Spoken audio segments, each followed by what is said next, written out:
Every single book which have toppers suggested, but nothing worked for me. I was like कि नहीं होगा छोड़ देते हैं, नहीं हो रहा है तो क्या फ़ायदा इनको दोबारा पढ़ने से। I would like to thank Study IQ. I got connected to Study IQ. Study IQ ने मेरा मेंस तक मैंने साथ दिया, उसके बाद भी उन्होंने मेरा साथ नहीं छोड़ा। And I have taken this mock at Study IQ. And I would recommend Study IQ. Yes, I will definitely recommend Study IQ. नमस्कार दोस्तों एक बड़ी खबर आ रही है ईरान से। बताया जा रहा है कि इजराइल ने एक बड़ा हमला किया है फॉर्दो न्यूक्लियर साइट पर। देखिए क्या है कि ईरान का जो भी न्यूक्लियर प्रोग्राम चल रहा है उसमें जो सबसे इंपॉर्टेंट साइट है फॉर्दो न्यूक्लियर साइट आपको देखने को मिलेगा और ये पूरी तरह से फोर्टिफाइड है, काफी सिक्योर तरीके से बनाया गया है और इसके ऊपर स्ट्राइक की वजह से बताया जा रहा है कि अर्थक्वेक ट्रिगर हुआ है। आप देख सकते हो खबर, explosions rock Iran Fordow nuclear site amid Israeli strikes trigger earthquake. तो थोड़ा सा इसको डिटेल में समझने की जरूरत है कि एग्जैक्टली यहाँ पर हुआ क्या किसी प्रकार का कंटामिनेशन हुआ है जो रेडियो एक्टिव कंटामिनेशन होता है, और साथ ही साथ ये जो साइट है वो इतना मायने क्यों रखती है वो सब कुछ मैं आपको डिटेल से बताऊंगा। देखिए सबसे पहले तो यहाँ पर देखते हैं कि हुआ क्या। बताया जा रहा है कि जिस प्रकार से इजराइल और ईरान के बीच में फाइटिंग चल रही है, कई लाउड एक्सप्लोजन्स सुनने को मिला है फॉर्दो न्यूक्लियर साइट के पास से, जो कि ग्राउंड ट्रेमर्स में भी नोटिसेबल किया गया, मतलब अर्थक्वेक जैसी चीजें भी नोटिस की गई हैं। अब अगर आप देखोगे यहाँ पर जो ईरान का मैप है, इसकी कैपिटल तेहरान आपको देखने को मिल रहा होगा और यहाँ पर तीन इंपॉर्टेंट जो न्यूक्लियर साइट्स हैं वो आपको एक के बाद एक देखने को मिलेंगे। एक है फॉर्दो, नीचे नतांज और नीचे हो गया अफसहान। तो यहाँ पर क्या है कि ये जो पहला वाला साइट है ना फॉर्दो न्यूक्लियर साइट, यही सबसे इंपॉर्टेंट हो जाता है ईरान के लिए, क्योंकि ज्यादातर जो यूरेनियम का एनरिचमेंट हो रहा है वो आपको यहीं पर देखने को मिलेगा और इसी की वजह से इसको काफी सिक्योर तरीके से बनाया गया, जिसके बारे में आपको आगे बताऊंगा। लेकिन पहला तो क्वेश्चन यही है कि इजराइल ने फॉर्दो के ऊपर क्यों यहां पर स्ट्राइक किया। सबसे इंपॉर्टेंट है कि इजराइल को ऐसा लगता है कि ईरान का जो न्यूक्लियर प्रोग्राम है वो उसके लिए एग्जिस्टेंशियल थ्रेट है और ईरान यहां पर जो यूरेनियम का एनरिचमेंट कर रहा है it is very close to weapons grade, मतलब कि ऑलरेडी 60% से ज्यादा कर चुका है। 90% अचीव करते ही यहां पर न्यूक्लियर बॉम्ब बनाने की कैपेबिलिटी ईरान के पास आ जाएगी, जिसकी वजह से यूएस, ईरान, इजराइल सब कुछ अलार्म पर हैं। इसके अलावा यहां पर अगर आप देखोगे जो फॉर्दो फैसिलिटी है वो कंसर्निंग इसलिए हो जाता है क्योंकि काफी डीप आपको अंडरग्राउंड लोकेशन पर ये देखने को मिलेगा। मैं आपको मैप में सब कुछ दिखाऊंगा आगे इसके बारे में, कैसे माउंटेन के नीचे ये बना हुआ है, लेकिन इसको पूरी तरह से फोर्टिफाई किया गया था ताकि इसके ऊपर हमला ना किया जा सके। और इसका जो रोल है वो यही है कि जो एनरिच्ड यूरेनियम है हाई क्वालिटी के वहां पर प्रोड्यूस किए जाते हैं और साथ ही साथ ये साइट कॉम सिटी के काफी नजदीक है और जानबूझकर इसको किया गया एक शहर के नजदीक, ताकि इसके ऊपर स्ट्राइक से पहले कई बार सोचा जाए, क्योंकि वहां पर अगर रेडियो एक्टिव कंटामिनेशन होगा, कोई भी प्रकार का लीकेज होगा तो कई लोगों की जानें जा सकती हैं। तो ये डिप्लोमेटिकली अगेन काफी रिस्की हो जाता है। खैर क्वेश्चन ये है कि ये जो इजराइल ने अटैक किया इस पर्टिकुलर साइट के ऊपर, इसका नेचर ऑफ अटैक कैसा था। बताया जा रहा है कि यहां पर डीप पेनिट्रेशन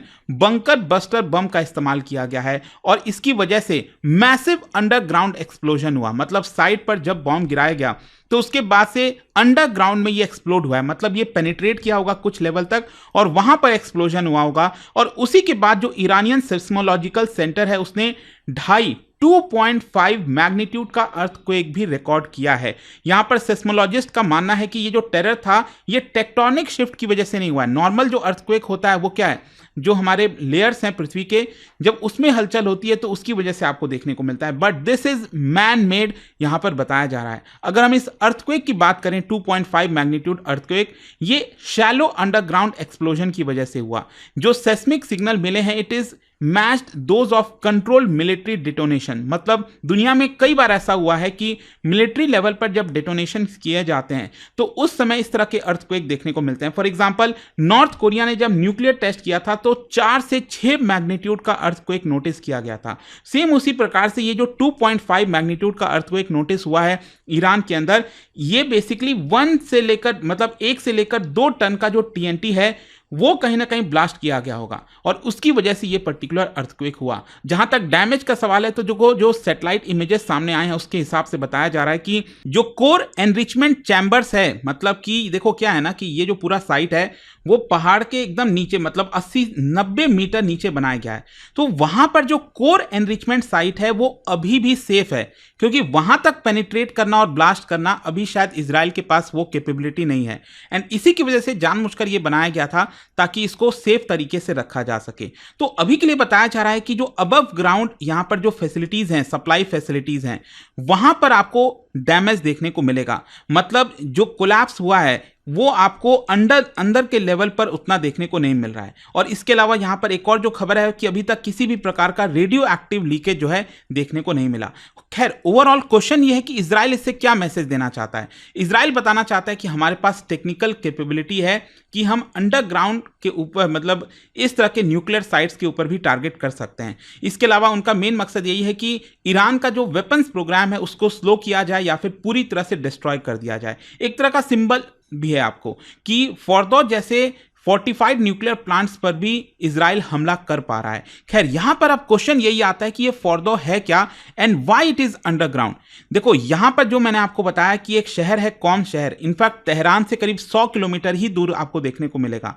वहां पर पूरा माउंटेन रेंज है, उसी के नीचे 2004 से लेकर 2009 के बीच में इसको बिल्ड किया गया था। ये अगर आप देखोगे मैप में ध्यान से, ये पूरा का पूरा पूरी तरह से फोर्टिफाइड किया गया है यहां पर। और इन्हीं माउंटेन रेंजेस के नीचे, जैसे कि कई सारे जो प्लेसेस आप देख पा रहे हो, ये सपोर्ट बिल्डिंग है 5500 स्क्वायर मीटर का। इसके अलावा centrifuges buried deep in the mountain इसके नीचे बनाया गया है। Security parameters with guard towers यहां पर लगाए गए हैं, चेक पॉइंट्स हैं। इसके अलावा ये वाला जो पॉइंट आप देख रहे हो ना, ये टनल का एंट्रेंस है ताकि नीचे जाया जा सके। तो इनफैक्ट यहां पर इसके सुरक्षा के लिए मल्टी लेयर जो फेंसिंग है वो लगाई गई है, मल्टीपल गेट्स हैं। रशियन मेड जो S-300 एयर डिफेंस सिस्टम है उसको भी यहां पर इंस्टॉल किया गया है ताकि किसी भी प्रकार के मिसाइल अटैक को रोका जा सके। एंड जो मैंने आपको बताया कि 3 लेवल आपको डीप देखने को मिलेगा, मतलब इसका जो कोर स्ट्रक्चर है वो आपको 90 मीटर डीप इस पूरे ग्राउंड लेवल से देखने को मिलता है। तो एक प्रकार से ये बहुत ज़्यादा सुरक्षित है। अब क्वेश्चन ये है कि ये इतना बड़ा चैलेंज क्यों है। चैलेंज इसलिए है क्योंकि मैं आपको बताता हूं, फॉर्दो अभी इस समय अगर आप देखोगे तो जो यूरेनियम का एनरिचमेंट कर रहा है ईरान, वो यहीं पर कर रहा है ज़्यादातर। जो 60% से ज़्यादा एनरिचमेंट है वो यहीं पर हुआ है यूरेनियम 235 का, मतलब 90% की ये काफ़ी करीब आ गया है।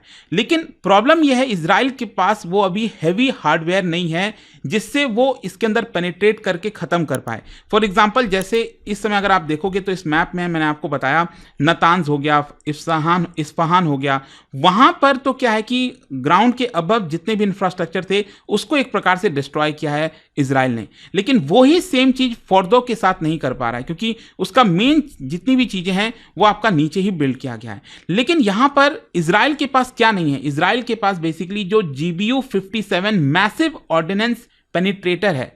कहने का मतलब यह है कि आप पहले जो मिसाइल है, जो अटैक है, वो पेनिट्रेट कर सके एकदम नीचे के लेवल पर और वहां पर बॉम्ब हो, तो वो चीज, और साथ ही साथ जो स्टेल्थ बॉम्बर कैपेबिलिटी है वो आपको इजराइल के पास देखने को नहीं मिलेगी। ये है बेसिकली यूएस के पास। US is the only nation जिनके पास बॉम्ब और B-2 स्टेल्थ बॉम्बर दोनों ही देखने को मिलते हैं।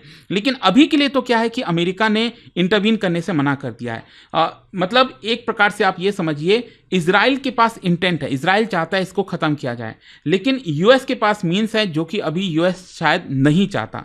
तो क्वेश्चन अब यह है कि इजराइल के पास ऑप्शन क्या बचता है, क्योंकि इजराइल को अगर ईरान का पूरा न्यूक्लियर प्रोग्राम खत्म करना है तो फॉर्दो को हटाना पड़ेगा, फॉर्दो को ही यहां पर अटैक करना पड़ेगा, तभी वो कोई सब्सटैंटिव चीज अचीव कर पाएगा। अदरवाइज ईरान वापस से अपना जो पूरा न्यूक्लियर प्रोग्राम है वो इजीली स्टार्ट कर सकता है, क्योंकि पहले भी बाकी साइट्स पर अटैक किए गए हैं लेकिन फॉर्दो जैसे न्यूक्लियर साइट्स पर अभी तक अटैक नहीं किया जा सका था। खैर, यहां पर अब यही बोला जा रहा है कि हो सकता है शायद इजराइल बार बार यहां पर अटैक करने की कोशिश करे और अल्टीमेटली जो पूरा का पूरा टनल है वो कोलैप्स हो जाए, तो उस केस में शायद यहां पर काफी नुकसान हो सकता है। लेकिन अगेन ये काफी रिस्की है, मतलब बंकर बस्टर अगर होगा तो उसका परिणाम क्या होगा वो तो नहीं पता। फिर दूसरा यहाँ पर है कि ग्राउंड रेड स्पेशल फोर्सेस के द्वारा कर दिया जाए। इजराइल अपने मोसाद और कई सारे जो इंटेलिजेंस एजेंसीज हैं उसके माध्यम से सैनिकों को वहाँ पर भेज दे और ग्राउंड रेड करा दे, तो हो सकता है कि फिर वहाँ पर सैबोटेज किया जा सकता है। लेकिन अगेन ये भी बहुत एक्सट्रीमली रिस्की हो जाता है, मतलब बहुत अनप्रेसिडेंटेड है कि आप अपनी आर्मी को उस देश के अंदर भेज रहे हो। फिर इसके अलावा अल्टीमेटली क्वेश्चन यही है कि क्या यूएस जो अपनी टेक्नोलॉजी है, जो उसके पास वेपन्स हैं, वो इजराइल के साथ शेयर करेगा ताकि फॉरदो पर अटैक किया जा सके। देखो अभी तो क्या है, आपने देखा होगा सुबह ही खबर आई थी कि जो डोनाल्ड ट्रंप है वो G7 के लिए गए हुए थे, उन्होंने बीच में ही G7 छोड़कर वापस आ गए और उन्होंने वार्निंग दे दी तेहरान को कि तुरंत इवैक्यूएट कर दो। मतलब डेवलपमेंट तेजी से हो रहा है। बोला ये जा रहा है कि यहाँ पर जो पूरा वॉर का एस्केलेशन है वो आपको तेजी से बढ़ता हुआ देखने को मिलेगा। अब इन सारी चीज़ों के बीच में ईरान का क्या रिएक्शन है? देखो इनिशियली तो आपने देखा होगा कि ईरान ने बहुत बड़े स्तर पर रिटेलिएट किया था, मिसाइल्स, ड्रोन्स बड़े स्तर पर लॉन्च किया था इजराइल के ऊपर, जिसकी वजह से इजराइल के भी इंफ्रास्ट्रक्चर, सिविलियन एरियाज काफ़ी नुकसान हुए हैं। हाइफा के एनर्जी प्लांट पर भी नुकसान हुआ है काफ़ी बड़े स्तर पर, और इसकी वजह से अभी तक जो खबरें आई हैं उसके हिसाब से 200 से ज़्यादा ईरानियंस की मृत्यु हुई है और 20 इजरायलीज की मृत्यु हुई है। खैर अब क्वेश्चन ये आता है कि इसका स्ट्रैटेजिक और जियोपॉलिटिकल रैमिफिकेशन क्या है। देखो अगर फॉरदो अभी भी ऑपरेशनल रहा तो ईरान कुछ ही हफ्ते के अंदर वेपन ग्रेड का यूरेनियम इजिली बना लेगा, और अगर यहाँ पर अटैक किया गया इजराइल की तरफ से बड़े स्तर पर तो हो सकता है कि पूरे रीजन के अंदर हॉस्टिलिटीज़ बढ़ जाए और अल्टीमेटली यहाँ पर ऑयल प्राइसेस में स्पाइक, बहुत सारी चीज़ें हो सकती हैं। इजराइल के प्राइम मिनिस्टर नेतन्याहू तो यही कह रहे हैं कि हम लगातार अटैक करते रहेंगे जब तक हमारा एम अचीव नहीं हो जाता।